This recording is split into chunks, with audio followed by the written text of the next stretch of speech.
Hello and welcome to Maryland Firearms and Tactical Training. I'm Randy Stimson. I'm the lead instructor and the owner here. Today I wanted to continue our discussion on the Lee Classic Turret Press as a press that I think is a valuable tool for the majority of folks that reload small batch, even up to slightly large batches of ammunition for target shooting, hunting, and even long-range accuracy. Now today you'll also notice that I'm wearing a camouflage hat, and this is a hat from Patriot Point on the eastern shore of Maryland. It's a facility that's near and dear to my heart.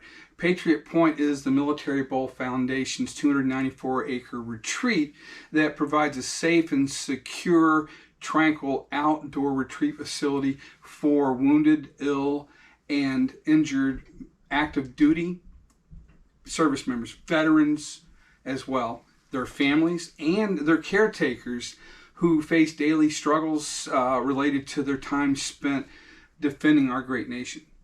So if you have an opportunity to visit the website, I'm going to put a link in the comments below for you to check out.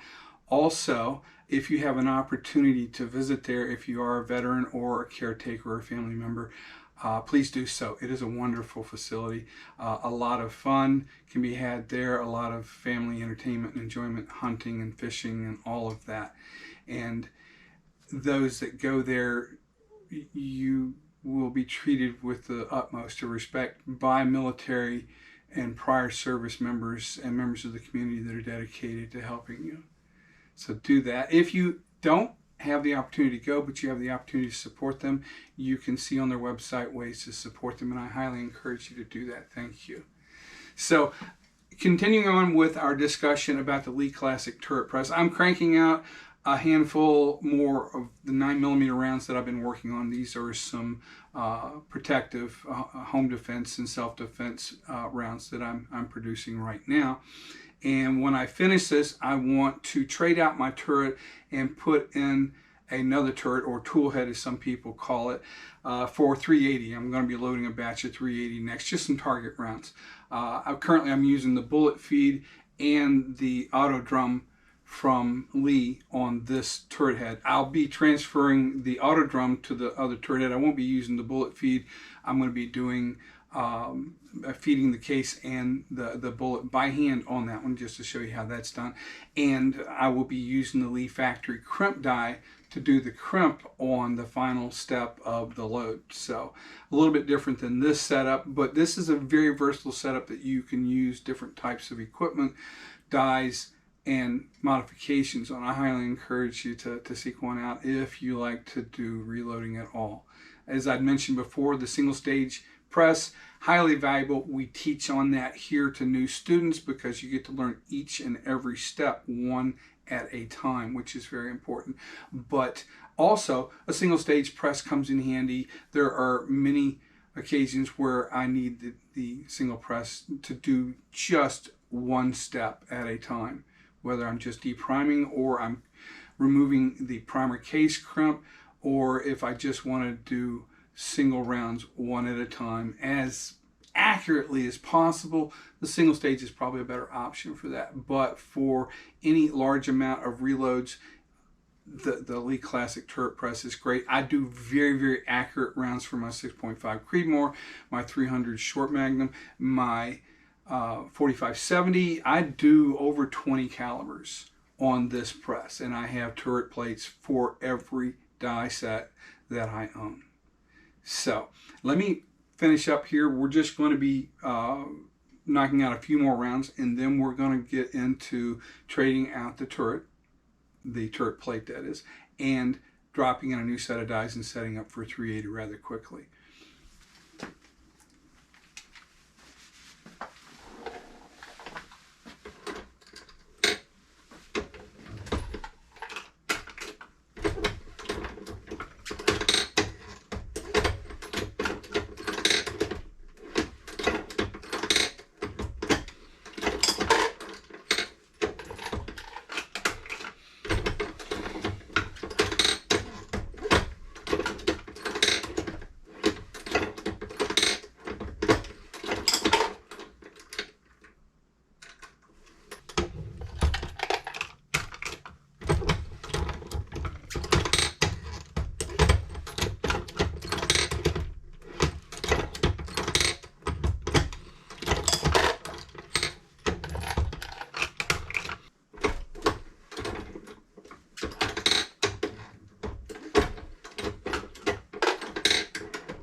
Okay, so now I've run out of the bullets that I wanted to load. I've got all my cases filled, and as I normally like to do, I stop in the middle of a production periodically, pick out a round, and check the overall length to make sure that it is meeting my expectations.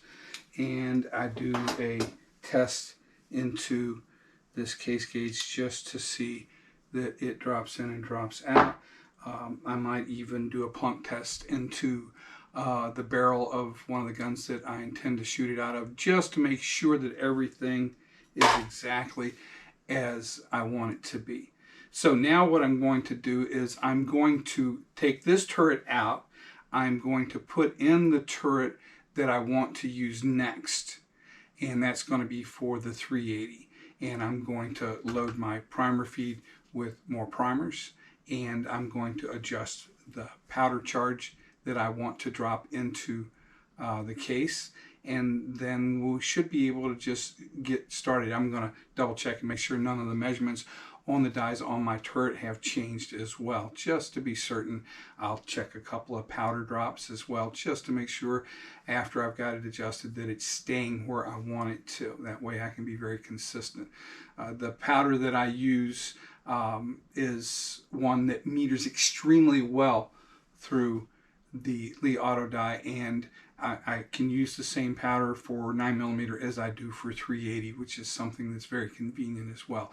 There are a number of powders out there you'll find that you can use across multiple powders, even across pistol and rifle, and those can be very convenient to use, and they're typically very popular, so they can be a little hard to find.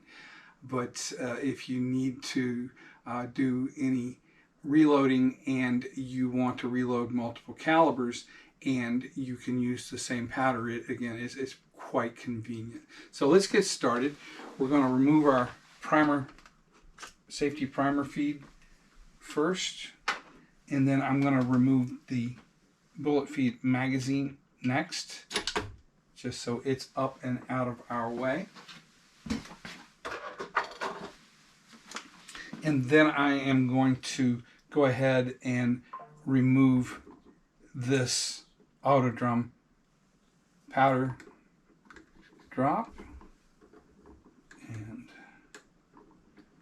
get that out of the way.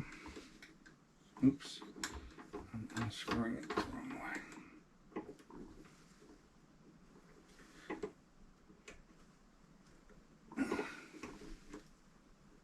It wants to be stubborn.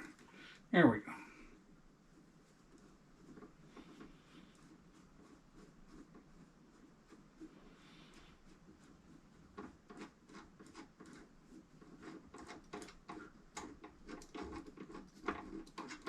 Now I'm going to turn the powder off for a moment just to prevent any excess spillage if possible. And I can use one of the holes here in my press brace in order to secure that for the moment. Now what I'm going to do is I'm going to bring my rod up, or bring the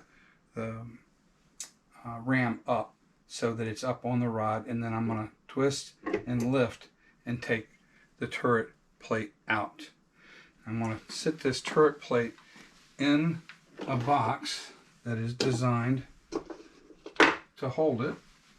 I'm going to put this little cap on here so the inner piece of my feed die for the powder doesn't fall out.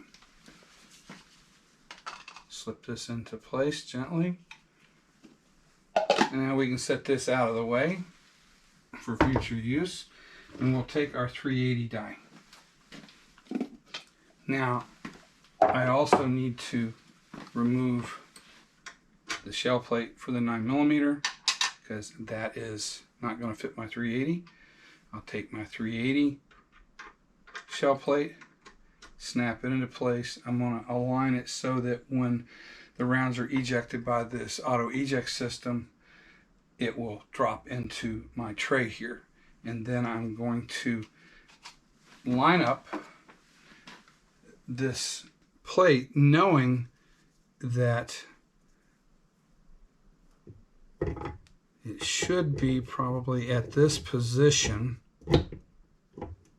approximately for the, there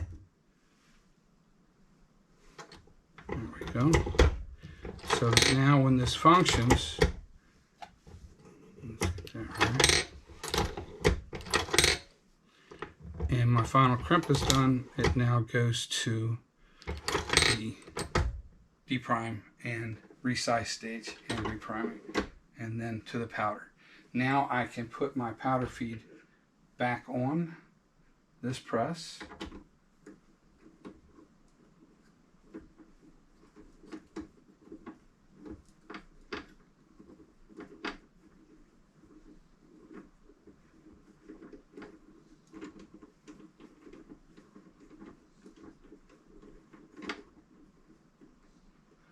And I know by experience that this is approximately where I want this part to be. It is actually going to contact the primer feed as it rotates around, and that actually jostles it a little bit, which is nice because it helps keep the primers feeding down in. So let's just check our positions here and make sure.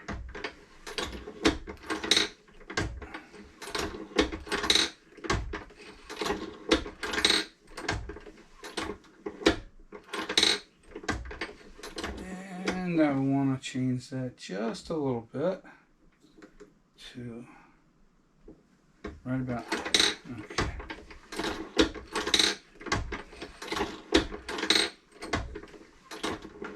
As you can see, at that point, it actually hits the primer tray, and as it swings past it, it just jostles it a little bit. And for me, that just helps keep the primers feeding into the primer feeder easily and smoothly.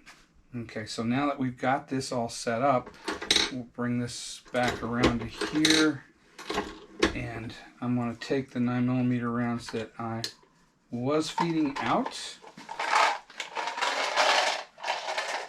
and I'll box them after the video. I'll conveniently put them right over there.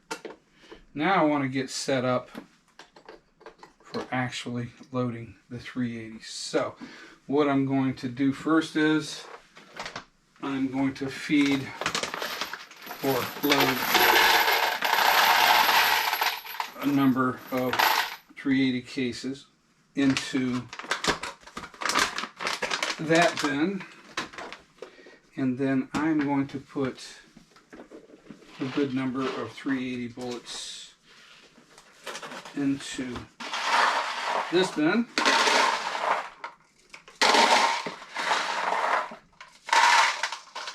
And I'm going to place this up here.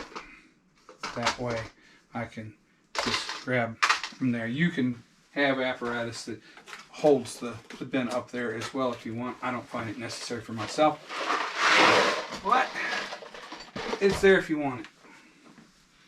Okay, so now what I want to do is I want to take a single case and I want to resize that case, and I want to insert a primer. Now, I'm going to put my headphones on because I don't want to blow my ears out if I were to have an accidental discharge. I've never had an accidental primer go off. I've never had any kind of an accident on the press because I typically follow procedures very smoothly. One of the things you want to make sure when you're seating a primer is that you feel it and you know your press, and you can tell if you're using too much pressure. If you're using too much pressure, you need to stop and check and see why, because it should feel the same and consistent every time. At this point, I want to actually drop a powder charge. Now, I can tell you I already know it's going to be too much powder because I'm not using the same amount of powder that I was using in the 9. So we'll go ahead and drop the powder in, and I'm going to actually, having moved everything around, I'm just going to ditch that charge completely, and I will put that back into the container it came from.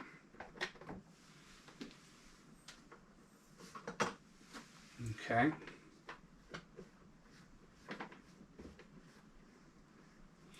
Now we're going to turn on our powder scale.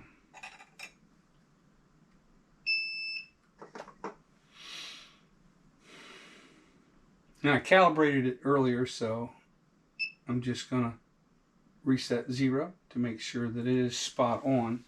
And then again, I can do another powder drop. I'm going to cycle this all the way around so that I get a consistent shake and vibration and settling. And now I'll drop another powder charge. And I want to check. So I see that the charge that I have been throwing for the 9mm is a lot more than what I want to throw for the 380. So what I'm going to do is I'm going to put that powder back in the container. And I'm going to begin to adjust my powder load with this little key here. And I'm actually just going to turn it in a good bit. And I'm going to drop a charge.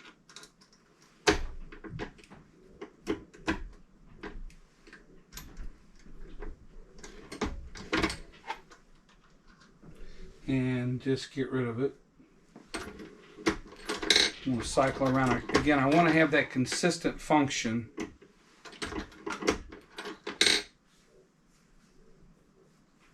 And shake to have the most consistent in the drop. And I will check that again. And that is very close. Consulting my manuals off camera, so that's very close. We're going to go just a little further in until we achieve the powder charge that we're looking for.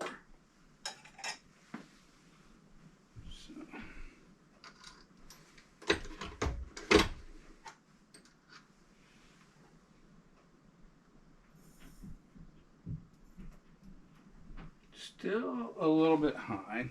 I'm going to go back around again.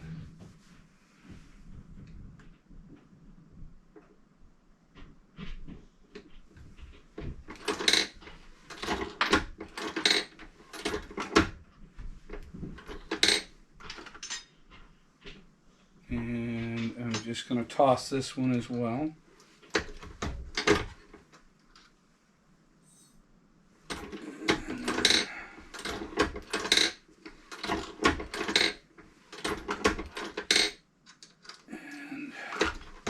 We'll get rid of the old powder.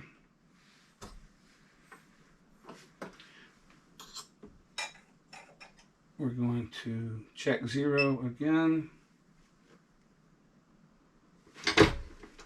And now we'll check our charge. Very good. Now what I want to do is I want to double check. So what I'm going to do is I'm going to actually throw 4 charges. And I'm going to check averages just to make sure it's staying in tolerance. Okay.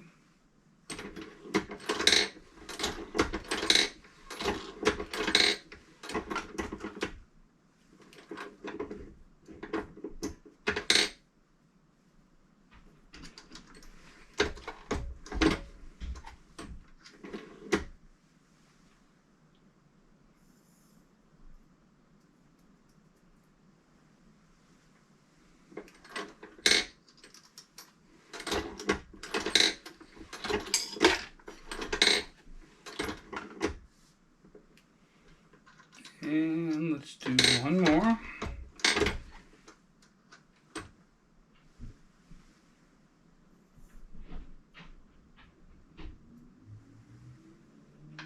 And I can double check just to make sure I'm doing my math right.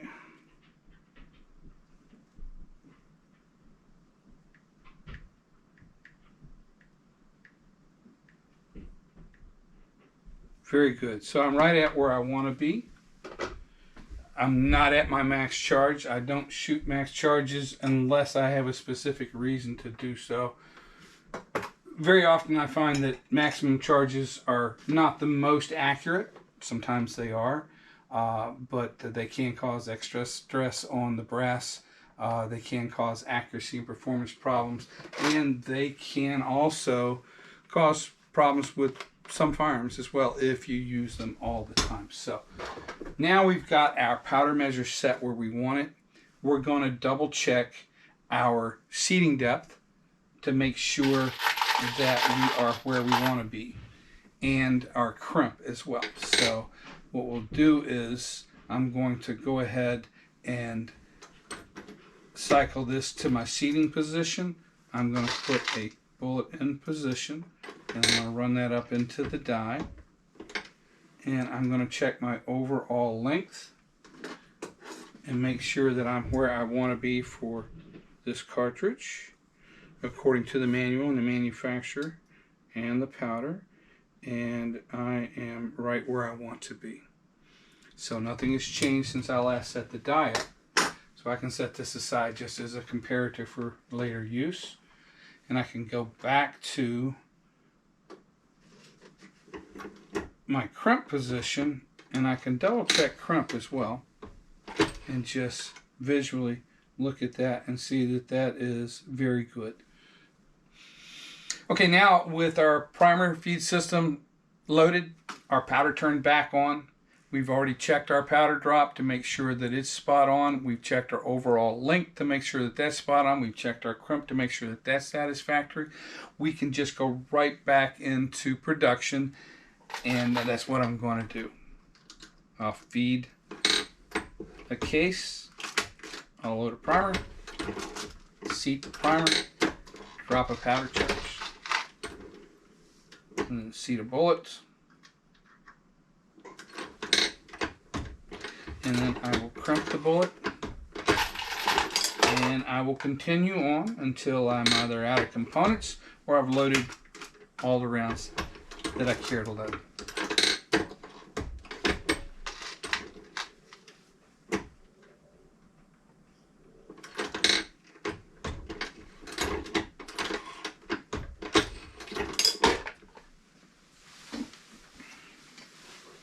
If you've got any questions about reloading, or especially with what we've done today, feel free to drop those in the comments. You can hit us up on our website. You can give us a call, 410-991-0579. You can send us an email from the website. You can visit that website is www.mfatt.com. We're on Facebook as Maryland Firearms and Tactical Training as well. So we look forward to hearing from you, and we're anticipating actually perhaps doing a podcast where folks can chime in, ask questions. We can answer questions in real time and do some other demonstrations as well. And we'll probably do some videos for you on setup of equipment. There's an awful lot of that out there already, so I anticipate that there are going to be questions, and the more questions you have, the better idea we'll get of what you want to hear and see, and then we can make more videos based upon user and viewer requests. So you can click the subscribe button and ring that bell and get in touch with us, and also get notifications every time we upload something new. I hope you learned something today. I hope you enjoyed what you've seen, and I look forward to hearing from you soon. Thanks again.